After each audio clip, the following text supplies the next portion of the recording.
Magandang araw sa inyong lahat, guys. So nagkita naman po tayo muli dito sa ating channel. Update po tayo ngayon sa ating ginagawa na grills na gamit natin ang galvanized 1x1 tubular.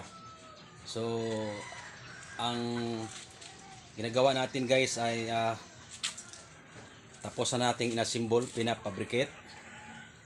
Bali nagpipintura po tayo sa ngayon para pagkatapos ito ay ikakabit na natin sa bahay ng ating kliyente.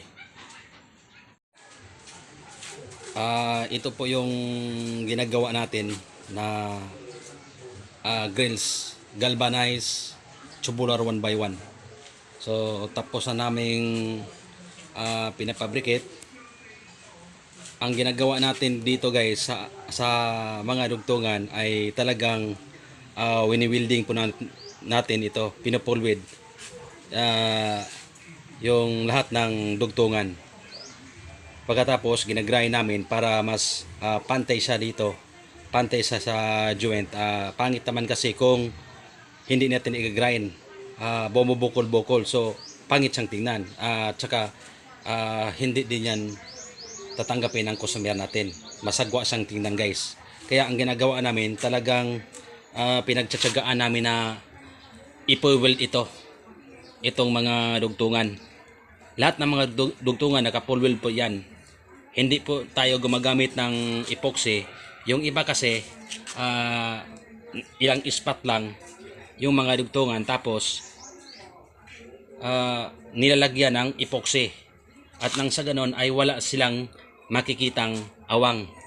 Pati yung kliyente natin walang makikitang awang. Kumbaga dinadaya-daya yung trabaho.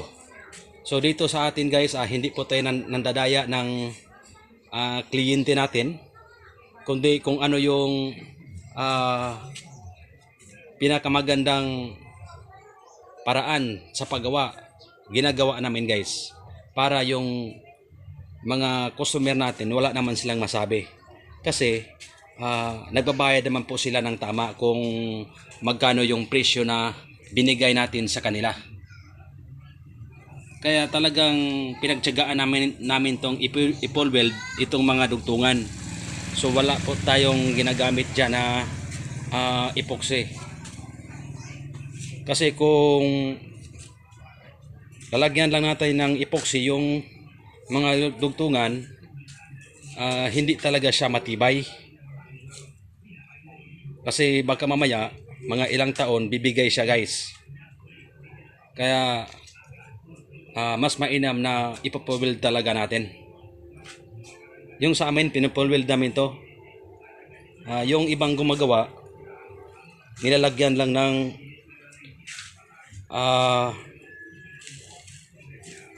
epoxy para wala ding makikitang abang. Pero kung tutuusin natin, daya-daya nila yung mga customer nila. So dito sa atin, hindi po tayo nang dadaya, kundi kung ano yung tama, ginagawa namin, guys. Ayan po. Shout out nga pala sa aking viewers o subscriber, lalong lalo na kay Sir Irer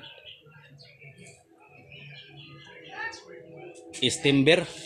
Sir, maraming salamat sa panonood sa aking channel. Salamat din sa inyong suporta. God bless po sa inyo. So ito yung isang set ay bali napinturahan na natin to, guys, pero isa-second coat natin ito.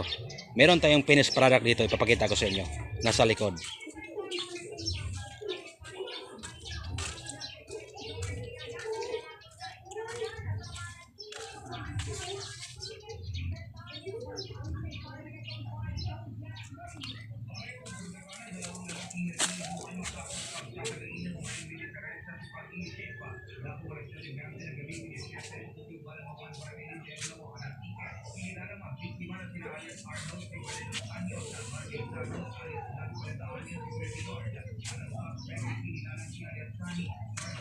So ayan po yung finished product natin, guys. Tapos na natin yung napinturahan, bali ikakabit na lang natin sa bahay ng ating customer. Ayan.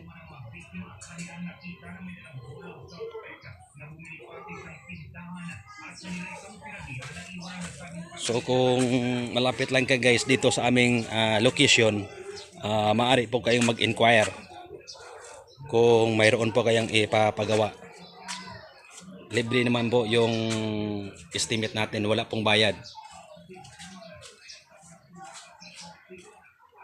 Yung contact number ko pala guys ay ilalagay ko sa comment section para kung sakaling may gustong magpapagawa sa inyo ay makukontak nyo ako.